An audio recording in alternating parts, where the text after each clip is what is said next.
Examínate a ti mismo, dice el Señor en 2 Corintios 13:5. Examinaos a vosotros mismos, si estáis en la fe.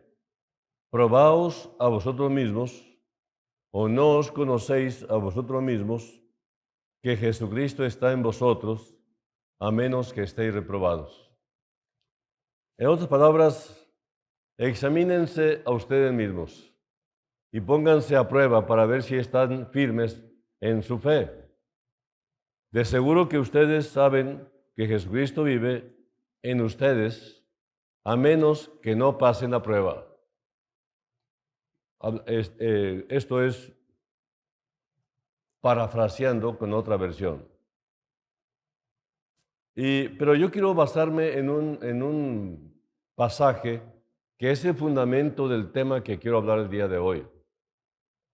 El apóstol, mejor dicho, el Señor Jesucristo, en Mateo 7, 21 a 23, dice: no todo el que me dice Señor, Señor, entrará en el reino de los cielos, sino el que hace la voluntad de mi Padre que está en los cielos.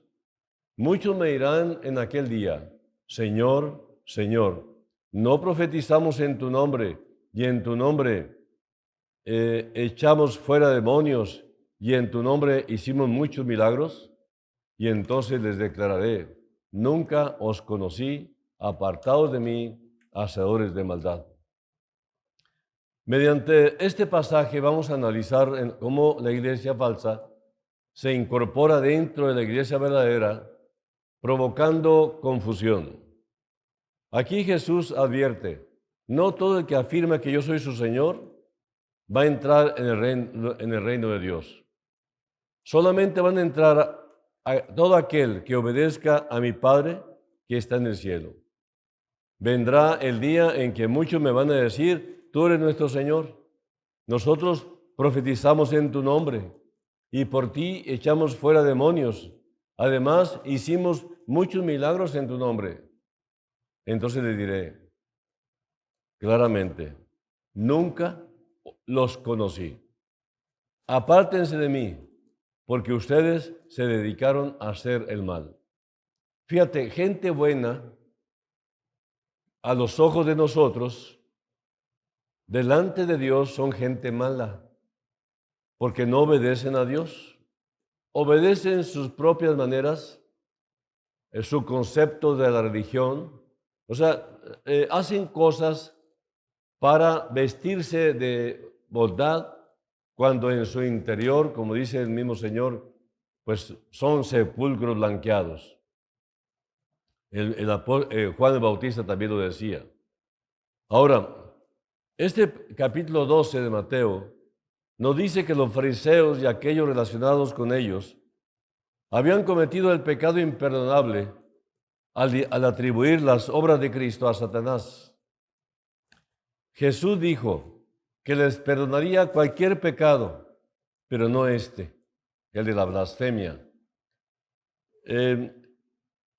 En otras palabras, era como si les estuviera diciendo: si han visto todo lo que yo he hecho, si han visto todos los milagros y han oído todo lo que he dicho y ustedes concluyen que dichos milagros los hice por el poder de Satanás, ustedes están fuera de toda posibilidad de creer.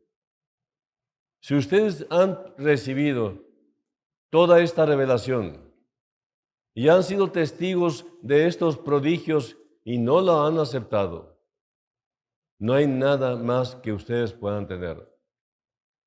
Seguirme, verme, me observaron, me escucharon y concluyen que todo esto que vieron, sobrenatural, milagroso, es satánico. Ustedes quedan sin ninguna posibilidad de creer. Se han endurecido. Aquí, haciendo un paréntesis, comparto unas notas al respecto. Para responder a una pregunta: ¿el pecado imperdonable cuándo se comete? Bueno, ya lo leímos, pero déjeme explicarlo. El llamado pecado imperdonable, según Jesús, es la blasfemia contra el Espíritu Santo. Y él lo menciona en dos pasajes en los Evangelios, en Mateo 12 y en Marcos 3. Todo pecado y blasfemia, dice el Señor, será perdonado a los hombres, mas la blasfemia contra el Espíritu no le será perdonada, ni en este siglo ni en el venidero. ¿Cuándo se comete este pecado? Bueno, según el contexto bíblico, no es un pecado accidental, no es un pecado de ignorancia, sino es una rebelión consciente. Es deliberada esta rebelión y es contra la obra del Espíritu Santo que estaba siendo hecha por medio de la persona presencial de Cristo. En el caso de los fariseos, ellos vieron los milagros de Jesús hechos por el poder del Espíritu Santo, pero atribuyeron esa obra al demonio, como lo dice Mateo 12:24. Esto fue una negación voluntaria de la verdad, a pesar de tener plena evidencia. Porque la blasfemia nace del corazón, no tanto de las palabras blasfemas, sino de lo que está en el corazón, es lo que habla la boca. Es una actitud persistente. Ese es el pecado imperdonable, de rechazo a la verdad divina, pero ya un rechazo sistemático. Se comete con pleno conocimiento, no por error o confusión. Es una resistencia obstinada a la convicción que trae el Espíritu Santo. No es simplemente una blasfemia verbal, repito, sino una condición del corazón. El día de hoy, ¿todavía se puede cometer el pecado imperdonable? Muchos teólogos coinciden en que el pecado imperdonable, tal como lo cometieron los fariseos, no puede repetirse exactamente al día de hoy, porque Jesús ya no está físicamente presente en la tierra. Sin embargo, la incredulidad persistente, rechazar a Cristo hasta la muerte, es lo único que no tiene perdón. Bueno, si alguien resiste constantemente la obra del Espíritu Santo, que llama al arrepentimiento, está eligiendo en realidad el juicio eterno. Para responder a esta pregunta, que si todavía se comete el día de hoy, todavía se comete el día de hoy. Y válgame si no. Cuánta incredulidad, cuánta dureza de corazón contra un Dios amoroso que extiende su mano y te dice que descanses en Él y no quieres. Y si alguien teme haberlo cometido en el día de hoy, ¿qué pasará con esa persona? ¿Cómo saber si realmente ya cometió el pecado imperdonable? Mira, si tú tienes todavía remordimiento, te duele en tu corazón de haber pecado, tienes deseo de arrepentimiento, o tienes preocupación espiritual por lo que estás haciendo o lo que hiciste, eso es señal de que no has cometido el pecado imperdonable. El pecado imperdonable implica una insensibilidad total al llamado de Dios. Si tú tienes interés en escuchar todavía la palabra de Dios, tú no has cometido el pecado imperdonable.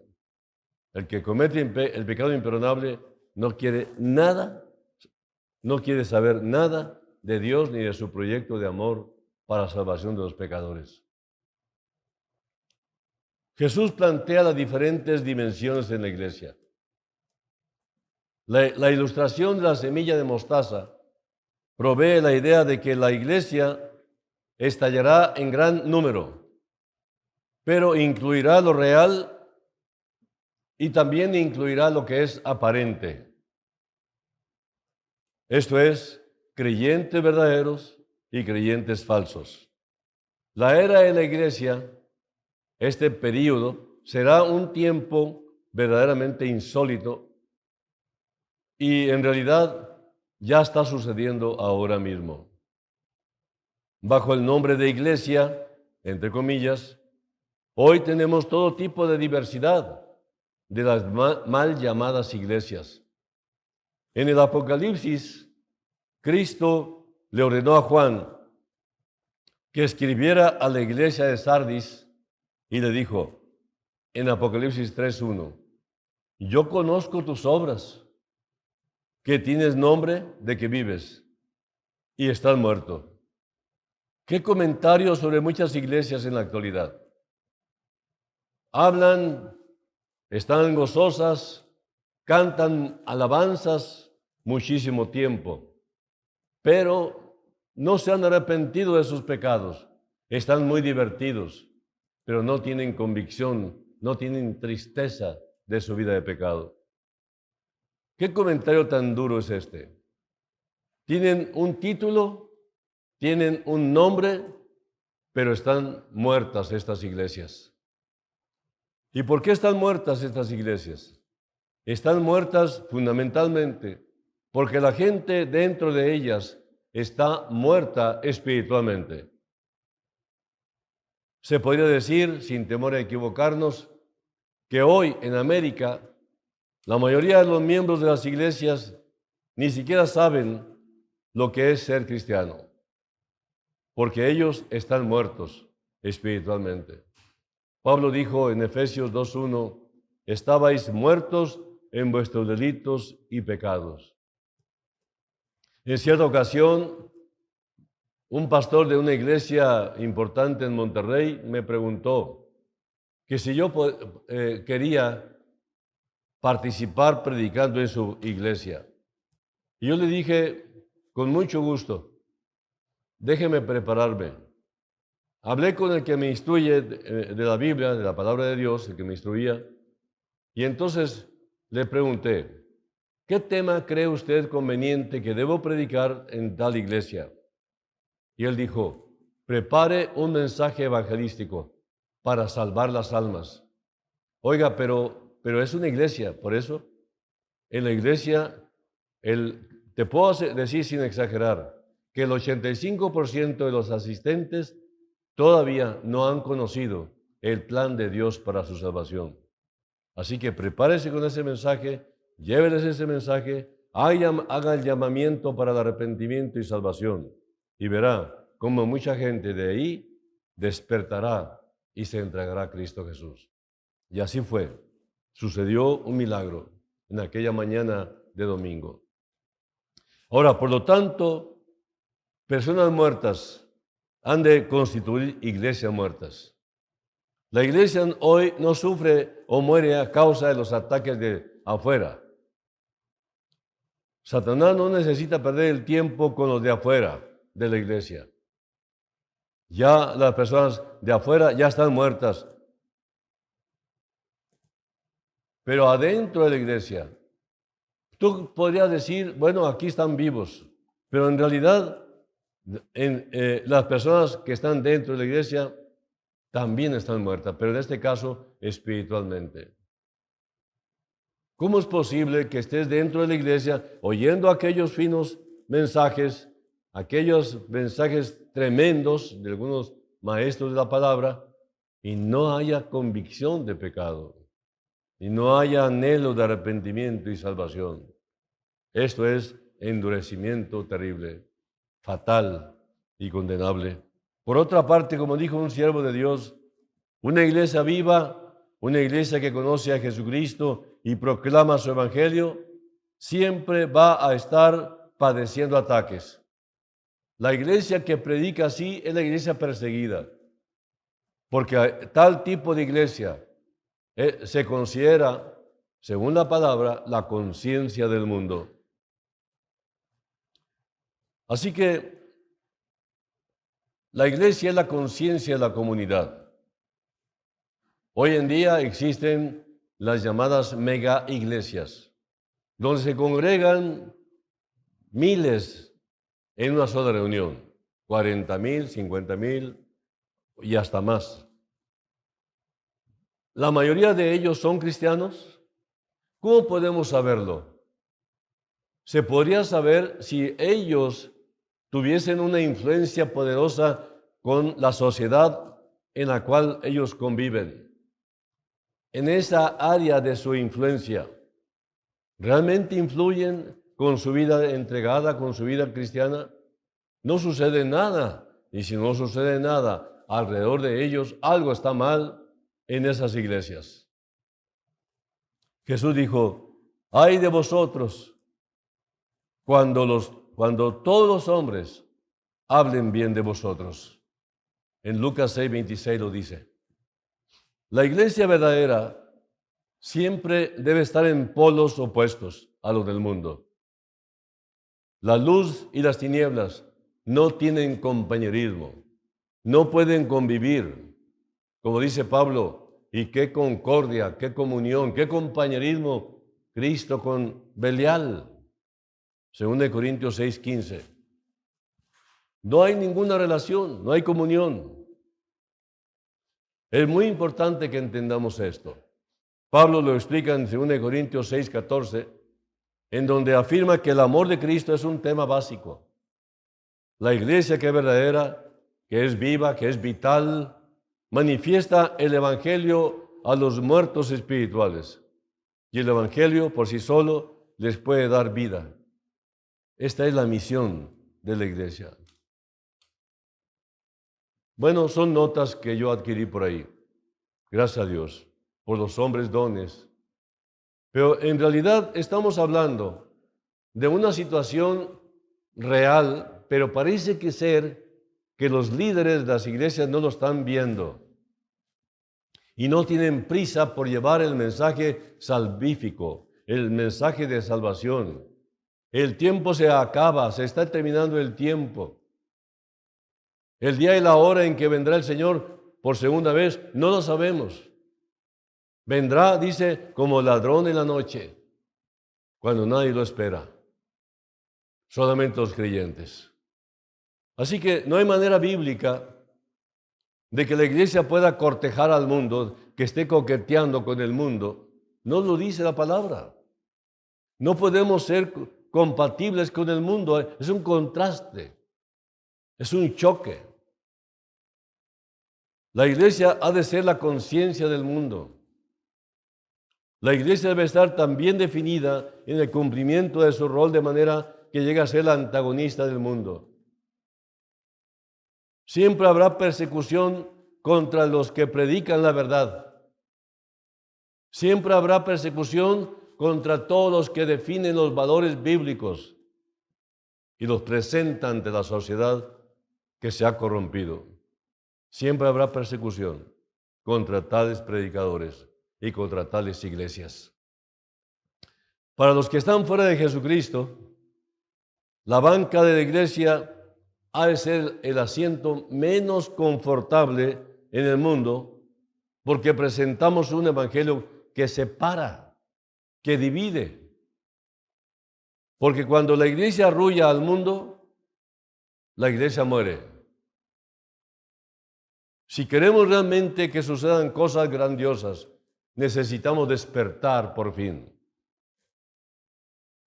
Cada día vemos el avance del enemigo que va penetrando en aquellos lugares donde el evangelio era la bandera de la gracia de aquellos lugares. Hoy abandonaron el evangelio las nuevas generaciones, entraron nuevas filosofías a sus vidas, hasta tal punto que se están eliminando solos, inclusive en su vida matrimonial. Y entonces entran sectas y agrupaciones contrarias a la palabra e invaden donde antes se pregonaba el evangelio y de donde salían aquellos misioneros que hoy históricamente los consideramos grandes. Grandes promotores de avivamientos surgieron de esos lugares, pero hoy en las siguientes generaciones abandonaron aquella fe y están sufriendo la desgracia de una invasión de idolatría y de falsas doctrinas. La iglesia en Sardis pensaba que estaba viva, pero realmente estaba cortejando al mundo, estaba coqueteando con el mundo. Por tanto, no estaba viva, sino muerta, como ya leímos, Apocalipsis 3:1. En Mateo 10, 34 al 36, Jesús dijo, él mismo dijo, no penséis que he venido para traer paz a la tierra. No he venido para traer paz, sino espada. Porque he venido para poner en disensión, separación, al hombre contra su padre, a la hija contra su madre y a la nuera contra su suegra. Y los enemigos del hombre serán los de su casa. ¿Cómo te va cuando testificas de Cristo? ¿Cómo te va cuando dices que los cambios operados en ti han sido por Cristo a través de las Sagradas Escrituras, la Biblia? La familia se opone, la familia te deshereda, la familia te corre. Algo sucede contigo. Sí, eres diferente. Ya no eres aquel hombre malo. Ya no eres aquella persona ingrata, injusta, sin amor. Ahora amas. Ahora eres un buen esposo, un buen padre, un buen hijo, un buen empresario, un buen empleado, un buen ciudadano. Hoy eres distinto y eso choca contra los que se quedaron atrás en el área donde tú convivías. La iglesia verdadera de Jesucristo es el cuerpo de Cristo. Así dice la palabra. Personas que se han apartado voluntariamente para Dios, en unión con Cristo. Y esta es lo que se llama iglesia. No es un edificio, no es una institución religiosa, es viva, es una iglesia viva. ¿Por qué? Esta palabra iglesia viene de eclesia con doble K, que significa personas pecadoras que fueron salvadas y que salieron del mundo. Y todo mediante la gracia por fe, no por obras. Dice en Efesios 2, 8 al 10, porque por gracia sois salvos por medio de la fe, y esto no de vosotros, pues es don de Dios, no por obras para que nadie se gloríe, porque somos hechura suya, creados en Cristo Jesús para buenas obras, las cuales Dios preparó de antemano para que anduviésemos en ellas. Ustedes fueron enviados, ustedes fueron llevados a donde estaba el mensaje de salvación. Fueron salvos gracias a la generosidad de Dios, porque tuvieron fe en aquellas palabras escuchadas. No se salvaron a sí mismos.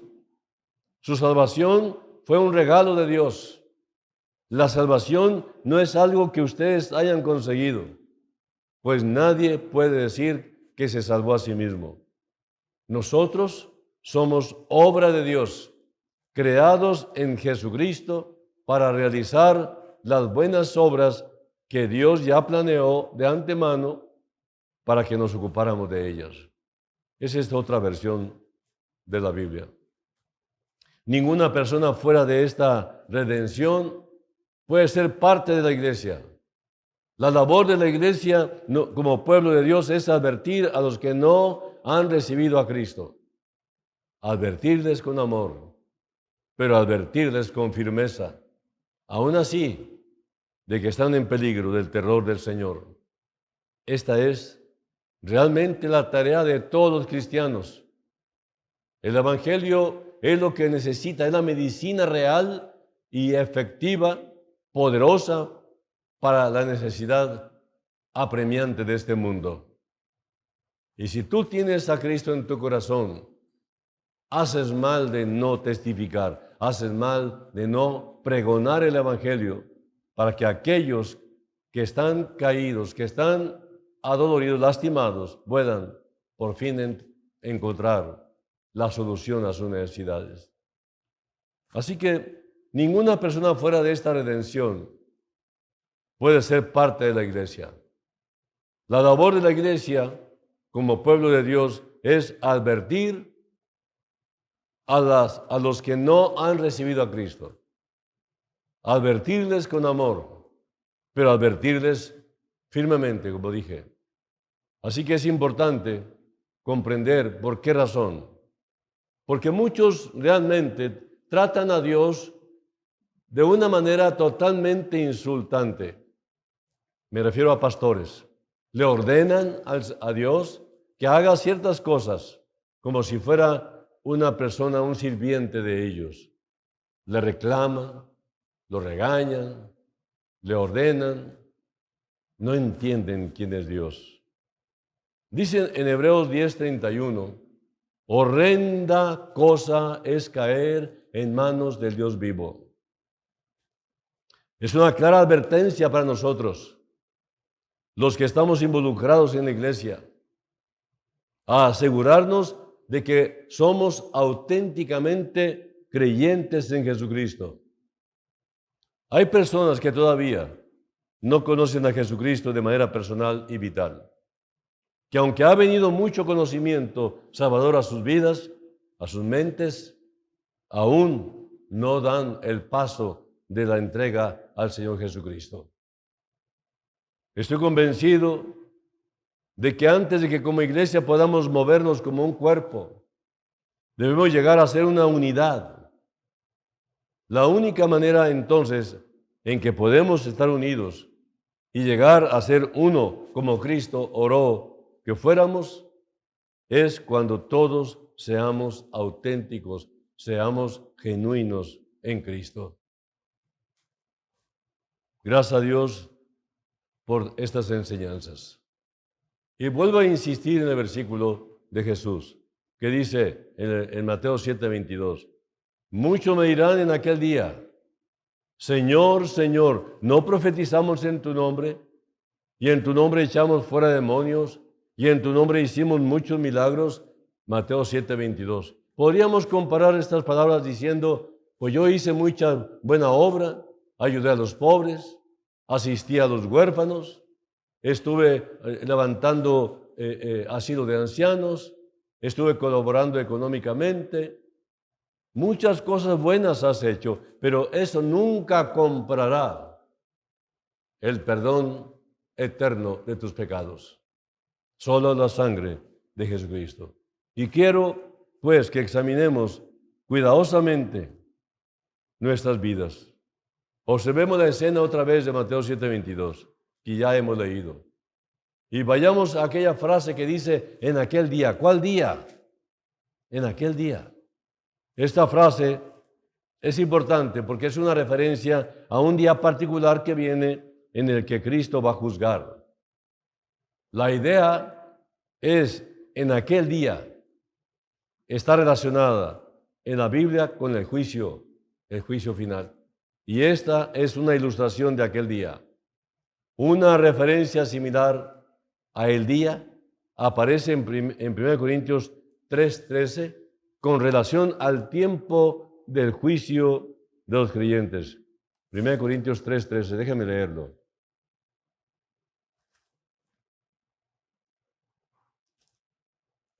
Dice,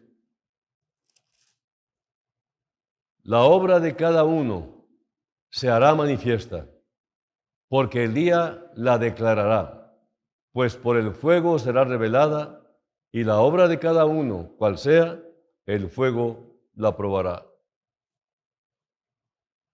Así que aparece con frecuencia en varios pasajes de la Biblia con relación al juicio divino de los incrédulos.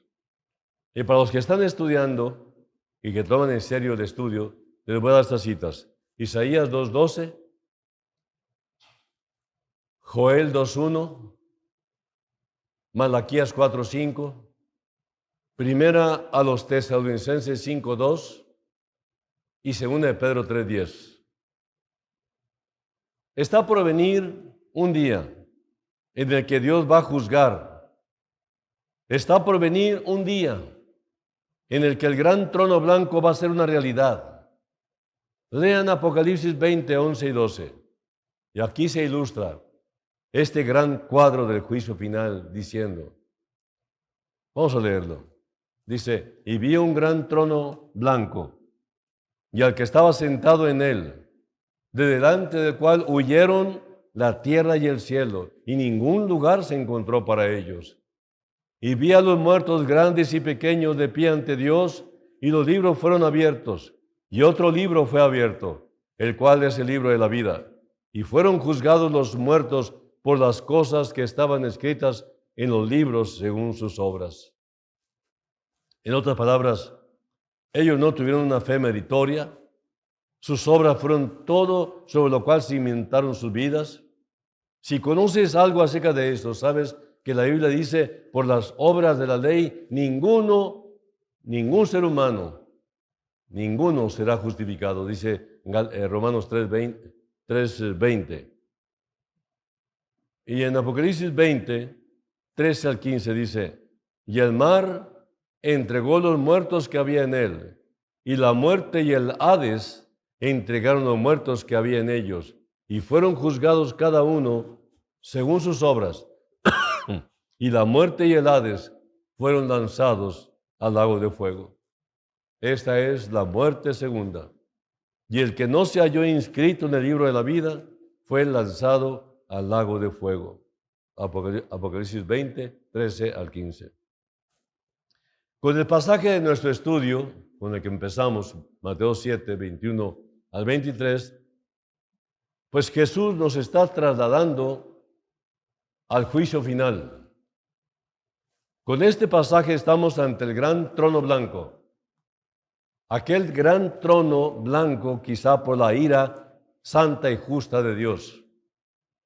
Viendo a algunos de los que están cara a cara con Cristo en aquel tiempo, y ellos le dicen, Señor, Señor, aquí estamos nosotros, somos aquellos que éramos fieles religiosos. Pedro le llama a este día el día del juicio y de la perdición de los hombres. Segunda de Pedro 3:7. La frase hombres impíos podría parecer dura en vista del hecho de que estas eran personas religiosas, personas fieles, personas sinceras a su religión, pero sinceramente equivocadas. Hay un silencio aterrador en este juicio realmente. Aquí entonces se rompe el silencio con las palabras de Jesucristo que dice, no todo el que me dice Señor, Señor, entrará en el reino de los cielos, sino el que hace la voluntad de mi Padre que está en los cielos. Aquí tenemos ante todo el requisito para la entrada al reino. ¿Cuál es el requisito? ¿Cómo entra un hombre al reino de Dios?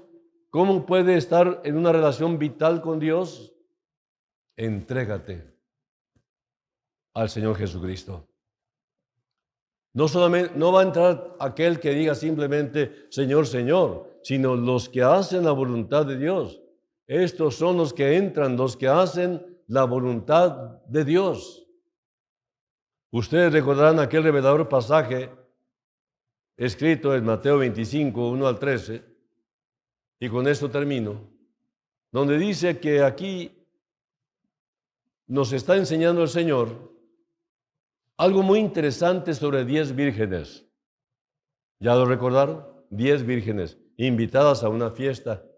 5 de ellas, llamadas prudentes, vinieron y de antemano se habían preparado al traer el aceite y ponerlo en sus respectivas lámparas.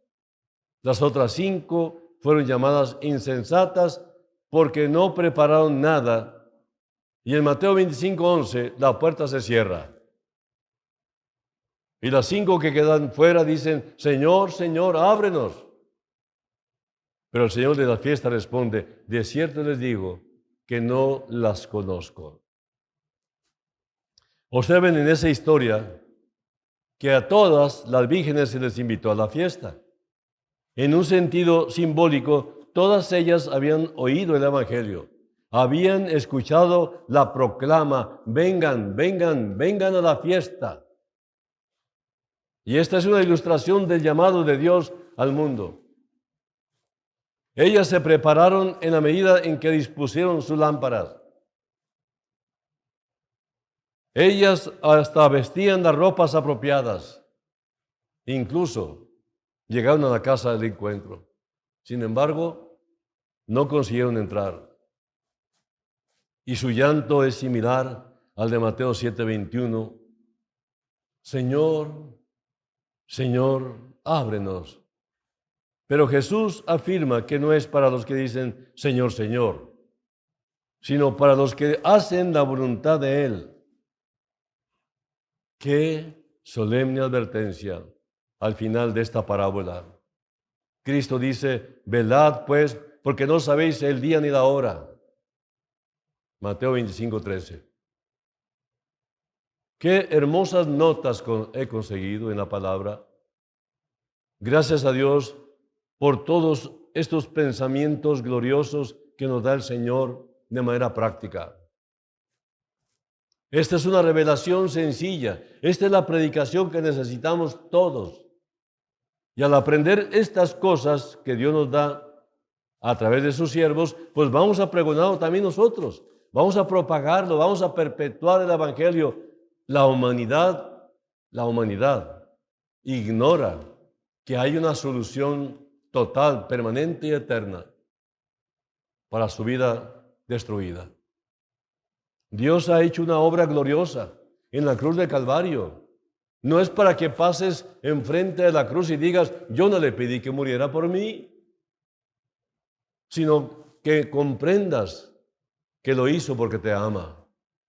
Dios te creó, te puso en el seno de tu madre a través de tu padre, permitió que nacieras a una vida, que vinieses con un propósito bajo tu brazo, porque nadie nace sin propósito. Y el primer propósito de cada nacido es buscar a Jesucristo como su Señor y Salvador personal para que le vaya bien todos los días que Dios le permita de vivir en la tierra. Este es un llamado para ti. Si ya eres salvo, despiértate entonces. Pregona el Evangelio. Tú tienes la solución. Tú tienes el remedio. Jesucristo es la solución. El Evangelio pregonado es predicar a Cristo. Llévalo. Sé valiente. Hoy con las redes sociales tú puedes evangelizar el mundo en minutos. Y tú que todavía no estás seguro de tu salvación, este es un llamado, esta es otra oportunidad que Dios te brinda. Antes que salga de este mundo, necesitas arreglar tu vida en tu relación con Dios. Cristo Jesús todavía está diciendo, venid a mí todos los que estáis trabajados y cargados, y yo os haré descansar.